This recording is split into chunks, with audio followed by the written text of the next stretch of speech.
Bismillahirrahmanirrahim. Assalamualaikum warahmatullahi wabarakatuh. Salam jumpa kembali pada materi kegiatan pembelajaran ekonomi.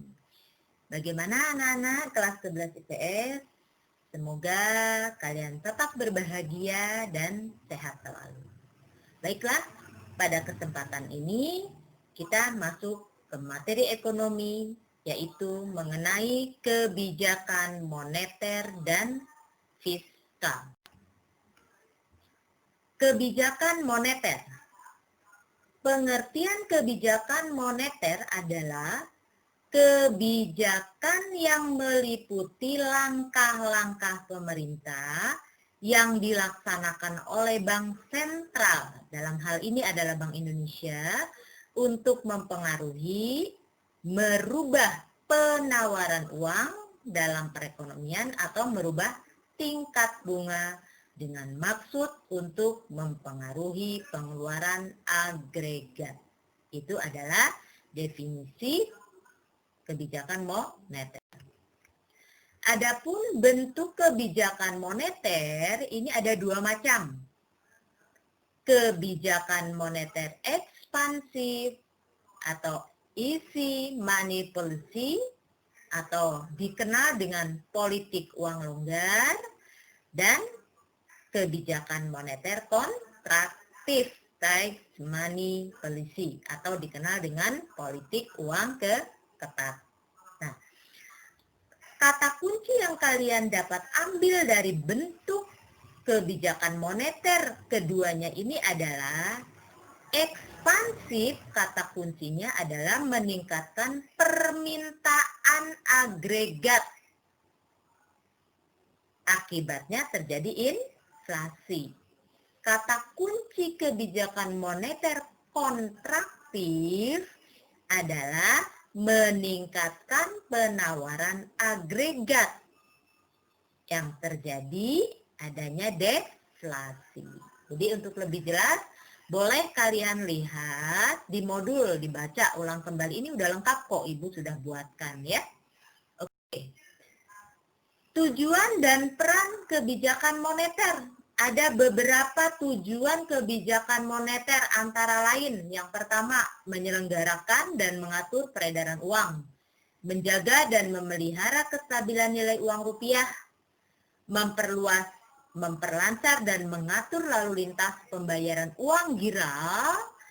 Yang keempat, mencegah terjadinya inflasi. Apa sih inflasi itu? Adanya kenaikan harga barang. Kalau deflasi, adanya penurunan harga barang. Peran kebijakan moneter antara lain yang pertama, menjaga stabilitas ekonomi, kestabilan harga, dan meningkatkan kesempatan kerja. Yang terakhir, memperbaiki neraca perdagangan dan neraca pembayaran. Ini terkait dengan ekspor impor. Adapun instrumen kebijakan moneter ada dua. Ada kebijakan moneter kuantitatif dan kualitatif. Nah, sekarang Ibu akan bahas tentang kebijakan moneter kuantitatif. Kebijakan moneter kuantitatif ini adalah kebijakan moneter dalam rangka untuk mempengaruhi jumlah uang yang beredar yang bersifat kuantitatif. Apa saja itu? Yang dikenal yang pertama adalah discount policy, open market policy, dan cash reserve ratio atau dikenal dengan politik diskonto, politik pasar terbuka, dan politik cadangan kas atau giro wajib minimum. Ya, ini adalah instrumen kebijakan moneter secara kuantitatif.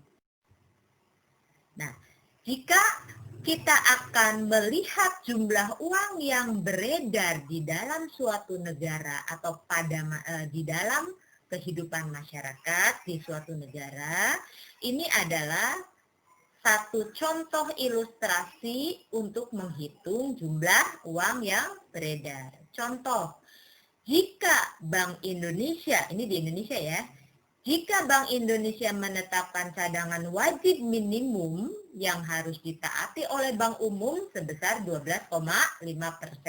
Dan Bank Umum memiliki alat liquid itu cair ya, alat untuk yang dicairkan adalah sebesar 400 miliar. Maka jumlah uang yang beredar di masyarakat itu rumusnya adalah jumlah uang yang beredar sama dengan alat liquid.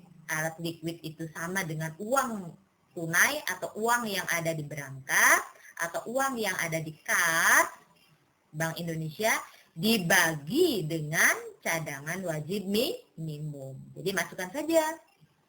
Jadi kita ketahui jumlah uang yang beredar 400 miliar dibagi 12,5%. Maka 3,200 miliar. Ini masukkan saja, ini mudah ya. Jadi ada juga Ibu sudah berikan contoh di modul. Berikutnya yaitu kebijakan moneter kualitatif.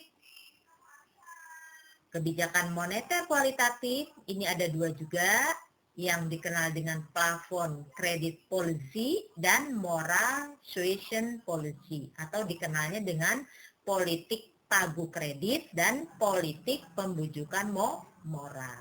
Nah, definisi yang ada di sini alangkah baiknya kalian baca ya di modul.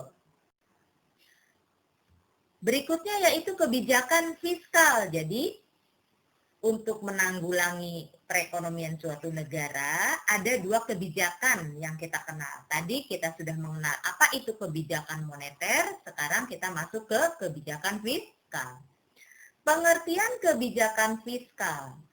Kebijakan fiskal atau disebut kebijakan anggaran adalah kebijakan pemerintah yang berhubungan dengan pendapatan dan pengeluaran negara atau yang dikenal dengan APBN. Apa itu APBN? Anggaran pendapatan belanja negara. Agar sesuai dengan pertumbuhan ekonomi yang diharapkan dan pada gilirannya ujung-ujungnya tujuannya akan meningkatkan penciptaan lapangan kerja.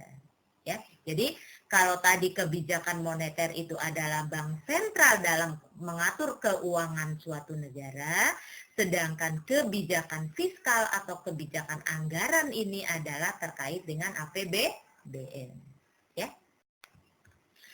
Bentuk kebijakan fiskal ini terbagi dua macam.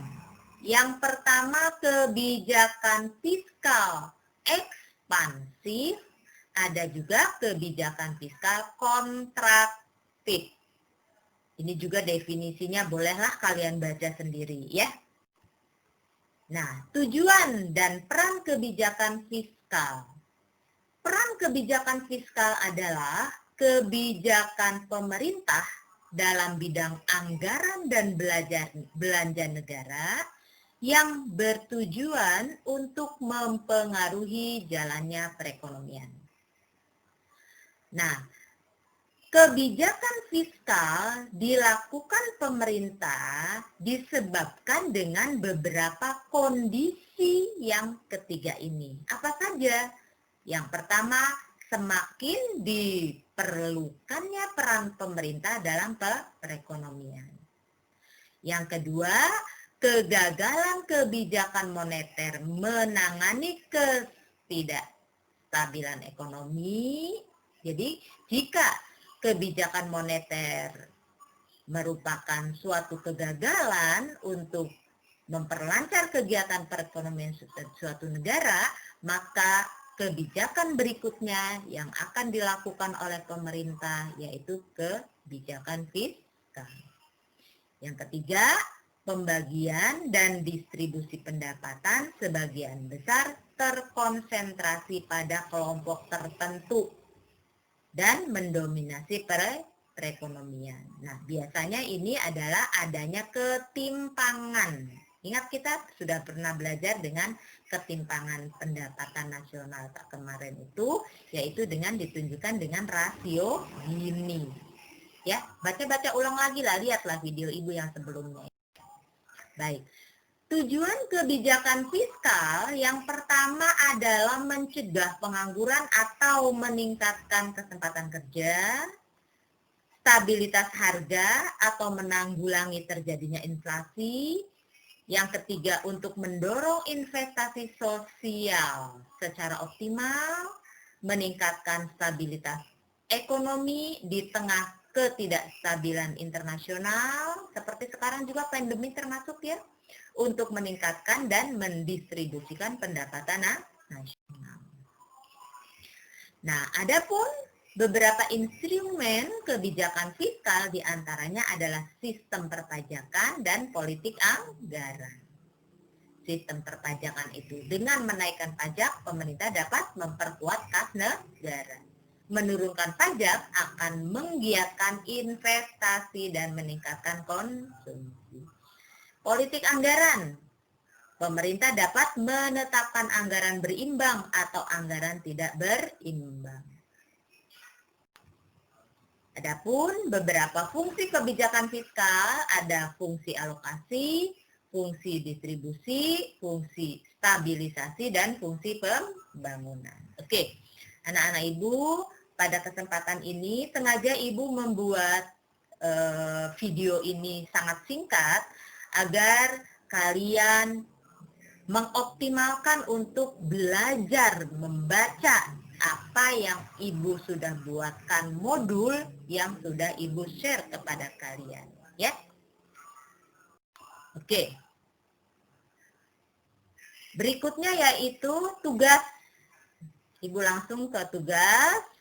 Silakan kalian foto tugas ini. Yang pertama, ibu langsung ke implementasi saja ya.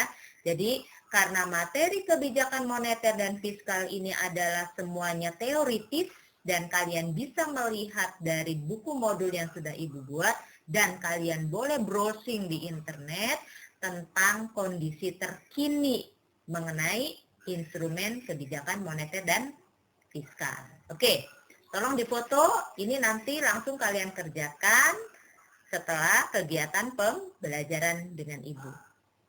Tugas yang pertama yaitu kalian catat, 1.